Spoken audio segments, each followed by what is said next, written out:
Hello aspirants and welcome to my UPSC journal. हम कर रहे हैं फ्री एनसीईआरटी सीरीज, जिसमें आज हम डिस्कस करने वाले हैं history NCERT class 9 chapter number 3। Chapter का नाम है Nazism and the rise of Hitler. और इस चैप्टर में हम डिस्कस करने वाले हैं about Germany from first world war to second world war. क्या थे इनके causes and what were the effects on Germany. तो बहुत ही इंटरेस्टिंग चैप्टर है, एकदम स्टोरी की तरह पढ़ेंगे और सारा कुछ ही आपको बहुत अच्छे से समझ में आने वाला है। तो चलो फ्री लेक्चर स्टार्ट करते हैं। तो सबसे पहले let's look at the introduction. The chapter traces the rise of Adolf Hitler. इस चैप्टर में हम पढ़ेंगे about what led to rise of Adolf Hitler. We will study the ideology of Nazism and देखेंगे इसका impact on Germany and the world. और साथ में हम फोकस करेंगे on the socio political conditions that led to Hitler's rise, और कैसे ये जो नाजिज्म था it Guru into a dictatorial and genocide regime. तो पहले it was just an ideology, but जैसे जैसे दे गेन पावर धीरे धीरे इट लेड टू डिक्टेटोरियलशिप एंड साथ में जीनोसाइड। तो इस चैप्टर में हम बहुत ही डाइवर्स चीजें पढ़ने वाले हैं। पहले पढ़ेंगे वर्ल्ड वॉर के बाद क्या हुआ, उसके बाद पढ़ेंगे कि कैसे धीरे धीरे हिटलर गॉट द पावर, उसके बाद how he became a dictator, and then we will study about these genocides. तो ये सारा कुछ ही कनेक्टेड है फ्रॉम हिटलर टू नाजिज्म, ठीक है। तो सबसे पहले हम पढ़ेंगे about the birth of Weimar Republic in 1919। तो अब ये वीमर रिपब्लिक है क्या, तो इसके लिए हमें पढ़ना पड़ेगा अबाउट वर्ल्ड वॉर 1। तो जर्मनी जो थी वो वर्ल्ड वॉर 1 में हार गई थी। ये वर्ल्ड वॉर हुआ था फ्रॉम 1914 टू 1980।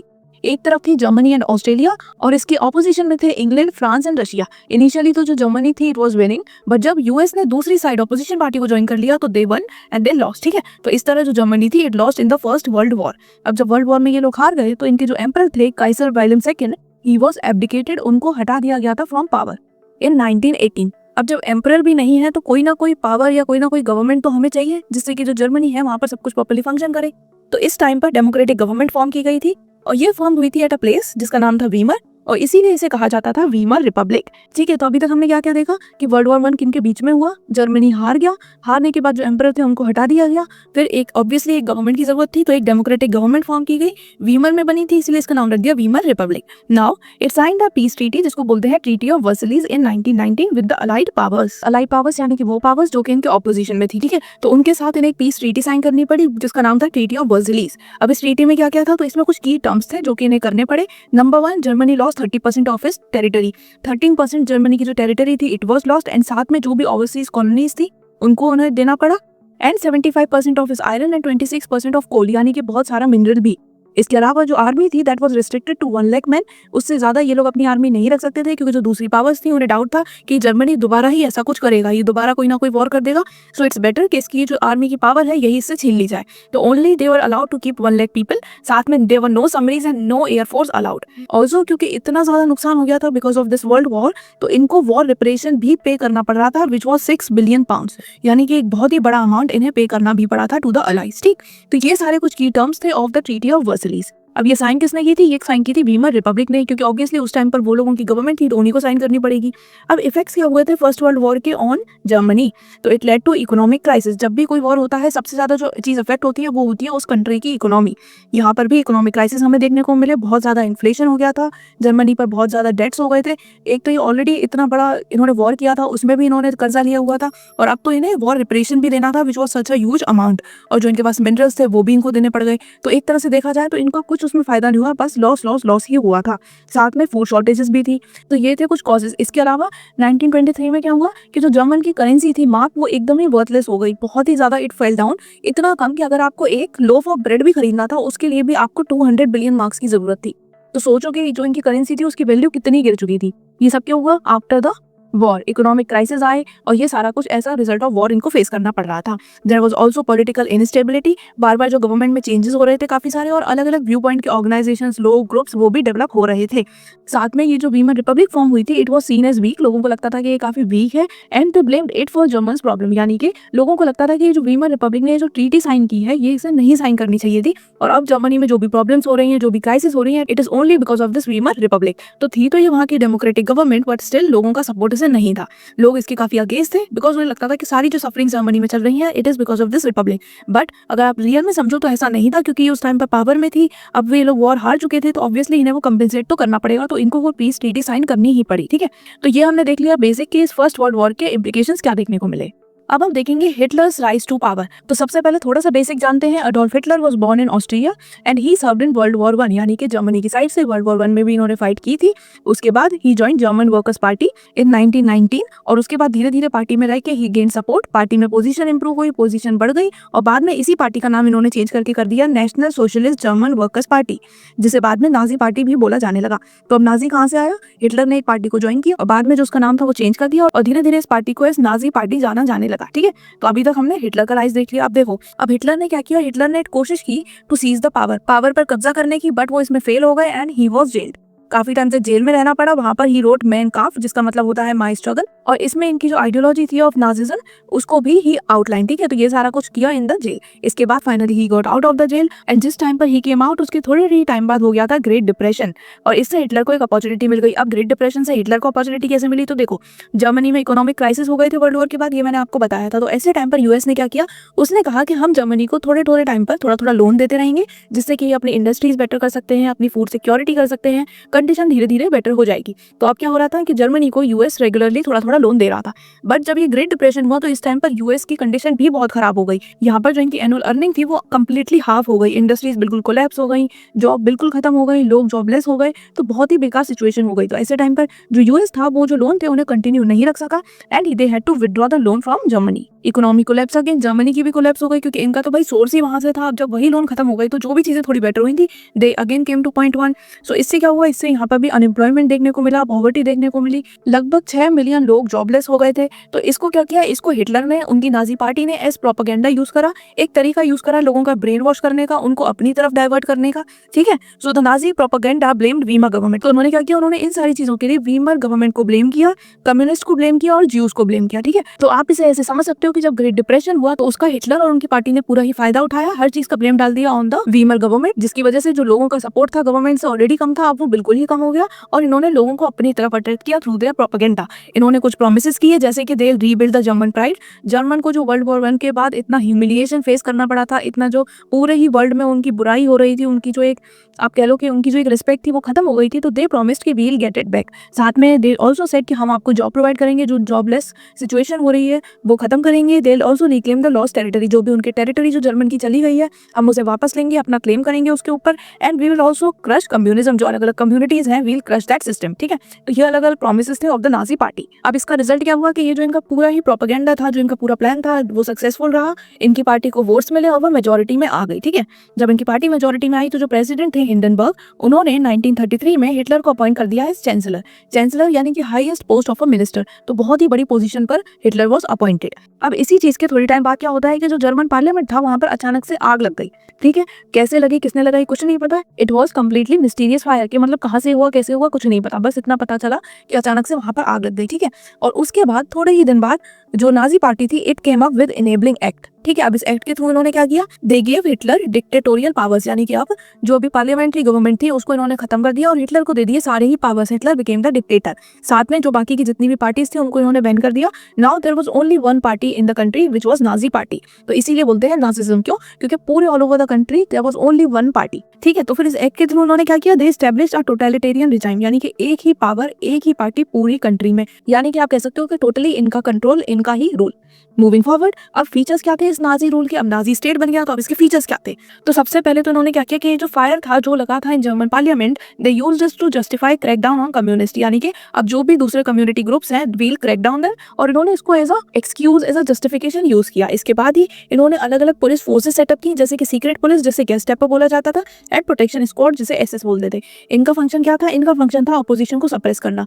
कहीं भी कोई भी पार्टी, कहीं भी कोई भी लोग, कोई भी ऑर्गेनाइजेशन, कोई भी ग्रुप्स जो भी हिटलर के अगेंस्ट या इनकी पार्टी के अगेंस्ट बोलने की कोशिश कर रहे थे, जाने की कोशिश कर रहे थे, ये जो पुलिस वाले थे ये उन्हें सप्रेस करते थे, उन्हें दबाते थे और उनको ले जाकर कहीं ना कहीं either they used to kill them और they used to put them in the jail, या कुछ भी करते थे बट उन्हें सप्रेस कर देते थे। इसके अलावा बहुत सारे कॉन्सेंट्रेशन कैंप्स भी बनाए गए थे जहां पर किन्हें भेजा जाता था, ज्यूज को भेजा जाता था, जो भी इनके क्रिटिक्स थे उन्हें भेजा जाता था, और कम्युनिस्ट को भेजा जाता था। ठीक है, तो कोई भी इनके अगेंस्ट नहीं बोल सकता था।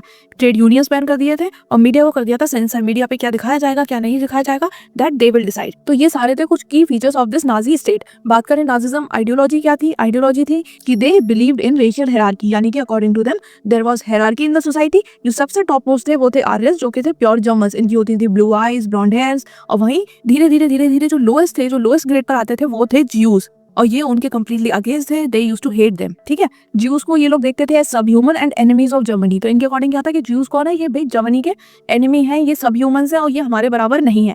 दे believed in Lebensraum living space, Germany should expand eastward. अब इनका ये भी मानना था कि हम खुद ही कोई चीज क्यों प्रोड्यूस करें, क्यों इतनी मेहनत करें, जहां पर कोई रिसोर्स ज्यादा अवेलेबल है, कोई बढ़िया अपॉर्चुनिटी है, जाओ अटैक करो और उस चीज को कैप्चर कर लो, उसे सीज कर लो, ठीक है। तो दे वांटेड कि हम अपना टाइम या एनर्जी वेस्ट ना करें, उससे बढ़िया जाएं, वॉर करें और कैप्चर कर लें। They rejected democracy and equality, democracy, equality, freedom, press का फ्रीडम, इन सब चीजों को इन्होंने कंप्लीटली रिजेक्ट किया और ग्लोरीफाई किसे किया, वॉर को ग्लोरीफाई किया, वायलेंस को ग्लोरीफाई किया और लॉयल्टी टू देम को ग्लोरीफाई किया, ठीक है। तो इनका आप कह लो कि कंप्लीटली ऑपोजिट आइडियोलॉजी थी। ये लोग वॉर को प्रमोट कर रहे थे, वायलेंस को प्रमोट कर रहे थे, उसे ये देखा करते थे as a thing of glory, ठीक। तो ये हमने देख लिया about their ideology. Now talking about youth and education under Nazism, तो जो स्कूल थे वो बन गए थे सेंटर ऑफ नाजी आइडियोलॉजी। क्यों? क्योंकि अकॉर्डिंग टू हिटलर जो अभी बच्चे हैं वही आगे जाके फ्यूचर बनने वाले हैं। तो अगर हम अभी से उनके दिमाग में कोई चीज डालेंगे तो वो उसे अच्छे से सीख भी जाएंगे, उसे समझ भी जाएंगे और वो उसे आगे कैरी भी करेंगे। यानी कि आप ऐसे समझो कि अगर हम किसी बच्चे को कोई चीज इनिशियल स्टेज में समझाएंगे तो वो इजीली समझ जाएगा, बड़ा होकर उसे समझने में दिक्कत आएगी बिकॉज ऑब्वियसली वो इंटेलिजेंट हो जाएगा, क्वेश्चन पुट अप करेगा। तो इन्होंने क्या किया, इन्होंने स्कूल को सबसे इंपॉर्टेंट सेंटर बनाया ऑफ देयर आइडियोलॉजी। यहाँ पे इन्होंने पूरी ही उनकी बुक्स चेंज कर दी, उनका पूरा करिकुलम चेंज कर दिया और ऐसा बनाया जिससे कि जो उनके अंदर हेट्रेड है टुवर्ड्स द ज्यूज वो ग्रो करे, वो ज्यूज को अपना दुश्मन समझे, उन्हें हेट करे। साथ में ग्लोरीफाइड हिटलर, हिटलर को उन्होंने एज अ मसीहा दिखाया। बच्चों के अकॉर्डिंग क्या था, हिटलर वो समवन जो कि उनको सेव करने आया था, उनको बचाने आया था। ज्यूज और जो डिसेबल्ड चिल्ड्रन थे उनको इस करिकुलम, इस एजुकेशन सिस्टम से बाहर रखा गया और बाद में उन्हें भेज दिया गया टू वेरियस कैंप्स जहां पर इवेंचुअली उनको मार दिया गया। Emphasis was on military training and racial purity. Also school में भी स्पोर्ट्स के नाम पर ये लोग उनसे बच्चों से बॉक्सिंग करवाते थे क्योंकि इन्हें लगता था कि इससे जो बच्चे हैं वो स्ट्रॉन्ग बनेंगे, कोल्ड हार्टेड बनेंगे और आगे चल के जो मिलिट्री है, वॉर है, वहां पर इनकी हेल्प करेंगे, ज्यादा से ज्यादा जगह को कैप्चर कर पाएंगे। तो इसीलिए बच्चों के करिकुलम में बचपन से ही इन्होंने ये जो सारी चीजें थी ये इंक्लूड कर दी थी। अब हम डिस्कस करते हैं Hitler youth and league of German girls. तो सबसे पहले तो अलग अलग ऑर्गेनाइजेशन बनाए थे अलग अलग एज के बच्चों के लिए। 14 से कम वालों का अलग ऑर्गेनाइजेशन, 14 to 18 वालों का अलग और 18 से बड़े होने के बाद वो आर्मी में जाके सर्व करते थे। So this organisation was compulsory, बच्चों को इस ऑर्गेनाइजेशन में ज्वाइन करना कंपलसरी था। और साथ में इन ऑर्गेनाइजेशन में किया क्या जाता था, तो उन्हें ट्रेन किया जाता था। They were taught obedience, hatred to Jews जो कि इनका मेन एजेंडा था, मेन आइडियोलॉजी थी, नेशनलिज्म एंड वॉर रेडीनेस। तो इसके बाद ये बच्चे क्या हो जाते थे, they were ready to fight the war, ठीक। तो ये था इनका पूरा ही एजुकेशन और यूथ के साथ कनेक्शन थ्रू वेरियस ऑर्गेनाइजेशन और उनका करिकुलम चेंज करके। बात करें role of women, so they were encourage to be home makers and mothers. Women को ये बोला जाता था कि आप मेन से इक्वालिटी के लिए फाइट नहीं कर सकती, जहां भी ऐसा होगा वहां पर चीजें खराब होंगी। Man obviously there have more power, more responsibilities, क्योंकि उनको बाहर जाके लड़ाई करनी है। वहीं जो वुमेन है उनको एनकरेज किया जाता था कि आप घर पर रहो, आप होम मेकर बनो, मदर्स बनो, ठीक है। आइडिया जो वुमेन थी अकॉर्डिंग टू नाजी वो कौन थी, जो आर्यन हो, ओबीडियंट हो, नर्चरिंग हो एंड वो किसी भी पॉलिटिक्स में इन्वॉल्व ना हो। इसके अलावा इन्होंने वुमेन्स के लिए अलग अलग स्लोगन्स भी दिए थे जैसे कि चिल्ड्रन, किचन एंड चर्च, ठीक है। ऑल्सो ये चाहते थे कि जो वुमेन है वो ज्यादा से ज्यादा किड्स प्रोड्यूस करें, बट ये प्योरली आर्यंस हो, ये प्योरली जर्मन के हो। तो इसके लिए इन्होंने क्या किया था, इन्होंने एक अवार्ड भी इंट्रोड्यूस किया था जिसको बोला जाता था मदर्स क्रॉस। और किसी भी औरत ने, किसी भी वुमेन ने कितने चिल्ड्रन बेयर किए हैं ऑफ आर्यंस, उसके अकॉर्डिंग उनको ये अवार्ड दिया जाता था। इसमें ब्रॉन्ज क्रॉस था, सिल्वर क्रॉस था एंड गोल्डन क्रॉस था, ठीक है। तो ये अकॉर्डिंगली डिवाइडेड था कि किसी वुमेन ने कितने आर्यन किड्स को बर्थ दिया है। This was also done by them ताकि वो प्योर जर्मन एक अपनी सोसाइटी बिल्ड कर पाए जिन्हें वो बोलते थे आर्यंस, ठीक है। इसके अलावा कोई अगर ऐसी वुमेन होती थी जो कि ज्यूज के किड्स को बर्थ देती थी तो उसके साथ सबसे पहले उसके सारे ये बाल ट्रिम कर देते थे, उसके फेस को पूरा ब्लैक कर देते थे और उसको पूरी ही जगह घुमाया जाता था अराउंड द स्टेट या अराउंड द सिटी और बाद में जेल में ले जाके या फिर उनको किल कर देते थे, ठीक है। तो ये था इनका अलग अलग ट्रीटमेंट। अगर वुमेन आर्यन के किड्स को बर्थ देंगी तो उनके लिए अवार्ड्स थे, वहीं अगर वो ज्यूज के को देंगी तो उनको जेल में जाना पड़ेगा, उनके साथ और भी अलग अलग चीजें होंगी जैसे कि उनके हेयर ट्रिम, ठीक है। मूविंग फॉरवर्ड, अब नाजीज प्रोपेगेंडा क्या था, so it was mastered by Joseph Goebbels, ठीक है। ये थे मिनिस्टर ऑफ प्रोपेगेंडा और इन्होंने क्या किया, इन्होंने मीडिया को, प्रेस को, लिटरेचर को, आर्ट को, फिल्म को, हर चीज को कंट्रोल कर लिया और उसे ऐसे यूज किया कि हर जगह ये पोर्ट्रे किया जाने लगा कि जो ज्यूज है वो बहुत ही बुरे हैं, वो जर्मन्स के दुश्मन हैं, वो उनके ऊपर अत्याचार कर रहे हैं, उनका मेन पर्पस पैसा है और उनके लिए हेट्रेड स्प्रेड करी, ठीक है। They spread hatred for Jews and glorified Hitler. Hitler को उन्होंने ग्लोरीफाई किया एज मसीहा, एज जर्मनी सेवियर, और जो ज्यूज थे उनको दिखाया एज मॉन्स्टर्स। और ये दिखाने के लिए यूज किसका किया, मीडियाज का किया, बहुत अलग अलग फिल्म्स लाई, पोस्टर्स लगाए, मैगजीन्स में, न्यूज़पेपर्स में, साथ में इन्होंने पोस्टर, फिल्म्स, रैलीज, परेड्स और स्लोगन्स का भी यूज किया। तो ये था इनका ओवरऑल प्रोपेगेंडा कि इनको लोगों को अगेंस्ट करना था to the Jews and they wanted to glorify Hitler. अब next is Jews and the Holocaust. तो अब इसमें हम क्या पढ़ेंगे, इसमें हम पढ़ेंगे कि कैसे ये जो नाजीज करना चाह रहे थे वो इवेंचुअली उन्होंने किया। ज्यूज के ऊपर बहुत अलग लेवल का उन्होंने टॉर्चर किया, उनको मारा, उनकी चीजों को डिस्ट्रॉय किया, उनकी प्रॉपर्टी को डिस्ट्रॉय किया। और ये छोटे स्केल पर नहीं, ये बहुत ही बड़े स्केल पर हुआ। उनको बहुत ही बुरी तरह मारा जाता था, उनको ऐसी जगह भेज दिया जाता था जहाँ पर कोई रिसोर्सेज नहीं होती थी, मिट्टी, कीचड़, ऐसी जगहों पर उन्हें रहने भेज देते थे। बाद में उन्होंने एक अलग अलग, आप कह लो कि टैंक टाइप बनाए हुए थे जिसमें केमिकल्स या गैसेस रिलीज करते थे और उनको उनके अंदर बंद कर देते थे और वहीं मर जाया करते थे, ठीक है।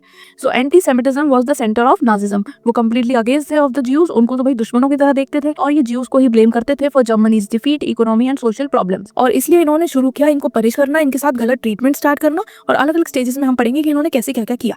तो सबसे पहले तो जो इन्होंने स्टार्ट किया था वो स्टार्ट किया था with the boycott of Jewish business. ठीक है, तो जो भी उनके बिजनेस थे, जो बिजनेसमैन थे, उनको इन्होंने कंप्लीटली बॉयकॉट कर दिया। उसके बाद नेक्स्ट वाज न्यूरम्बर्ग लॉ। इस लॉ के बाद क्या हुआ कि जो ज्यूज थे उनकी सिटीजनशिप खत्म हो गई थी। Now they were not a citizen of German. साथ में जो जर्मन्स और ज्यूज के बीच में मैरिज होती थी वो कंप्लीटली खत्म कर दी गई थी। दोनों के बीच में कोई शादी नहीं हो सकती थी और ना ही कोई एक्स्ट्रा मैरिटल अफेयर। ठीक है, तो यानी कि there was no intermarriage with Germans. अब जर्मन्स ज्यूज से शादी नहीं कर सकते थे। इसके बाद हमें देखने को मिलता है night of broken glass which was in November 1938। इस दिन क्या हुआ, इस दिन ज्यूज के होम्स, बिजनेसेस और उनके अलग अलग इंपॉर्टेंट प्लेसेस पर अटैक किया गया, जलाया गया, बहुत ही लोगों को मारा गया। तो ये बहुत ही बड़े लेवल पे हुआ ऑन दिस नाइट। इसको बोलते हैं night of broken glass. Moving forward, ghettoization हुआ, यानी कि जो ज्यूज थे they were forced into segregated areas. ऐसे एरियाज जहां पर कोई रिसोर्सेज नहीं होते थे, कोई घर नहीं होते थे, कोई पानी खाना कुछ भी नहीं दिया जाता था, ऐसे एरियाज पर इन लोगों को भेज दिया जाता था और वहां इनको मरने के लिए छोड़ दिया जाता था। इसके अलावा फाइनल सॉल्यूशन क्या था, तो उसमें ये यूज करते थे ऑफ टेक्नोलॉजी, जिसमें ये सिस्टमेटिक एक्सटर्मिनेशन करते थे। कैसे करते थे, इन्होंने अलग अलग चैम्बर्स बनाए थे, जिसमें से कुछ थे गैस चैम्बर्स, कुछ थे कॉन्सेंट्रेशन कैंप्स। ठीक है, अब इसमें क्या करते थे, लोगों को भर देते थे ला के, और उसके बाद कभी उनको ले जाके गैस चैम्बर्स में डाल देते थे, गैस रिलीज करते थे, और जब वो उन्हें रील करते थे धीरे धीरे उनकी डेथ हो जाती थी। ओवर 6 मिलियन ज्यूज वर मर्डर्ड, और इसीलिए इसे कहते हैं होलोकॉस्ट। ठीक है, इसमें ओवर 6 मिलियन लोगों को उन्होंने इसी तरह मार दिया था, 6 मिलियन ज्यूज को। तो जो हिटलर का जो आइडियोलॉजी था ऑफ एंटी ज्यूज, जिनसे वो हेट करते थे, उनके साथ उन्होंने इवेंचुअली ये किया, धीरे धीरे सब शुरुआत की उनके बिजनेस को बॉयकॉट करके, फिर उनकी सिटीजनशिप ली, फिर उनके घर वगैरह को जलाया, फिर उन्हें कैप्चर करा और एंड में उनको किल कर दिया थ्रू वेरियस डिफरेंट मेथड्स। ठीक है, now what was the impact of this, so millions were killed, जैसा कि मैंने ऑलरेडी अभी बताया 6 million Jews were killed. Jews भी थे इसमें, जिप्सीज भी थे, डिसेबल्ड लोग भी थे, जो डिसेबल होते थे ये उनको भी जाके मार देते थे। इसके अलावा they created one of the most brutal regimes in human history. अभी तक की ह्यूमन हिस्ट्री में ये सबसे ब्रूचुअल, सबसे खराब, सबसे आप कह लो कि गंदा रूल था, जिसमें इतने सारे लोगों को इन्होंने इतनी क्रूरल्टी के साथ मार दिया। World war second 1939 to 1945 broke out due to Hitler's aggression. अब इसके बाद क्या हुआ, जो हिटलर था, he wanted to conquer more and more land. क्यों, क्योंकि obviously they wanted more resources. तो अब इन्होंने क्या किया, इन्होंने वर्ल्ड वॉर सेकेंड स्टार्ट कर दिया था। This was also a result of Hitler's aggression. एक साइड ये वॉर कर रहे थे, जीतने के चांसेस थे, बट हिटलर ने नहीं मानी। उसने क्या किया, उसने अपने ईस्ट और वेस्ट दोनों ही साइड पर बाउंड्रीज पर वॉर स्टार्ट कर दिया। और इसका रिजल्ट क्या हुआ, इसका रिजल्ट हुआ कि फिर से जर्मनी हार गई। यानी कि फर्स्ट वर्ल्ड वॉर में भी ये लोग हारे और दूसरी बार अंडर हिटलर ये फिर से हार गई।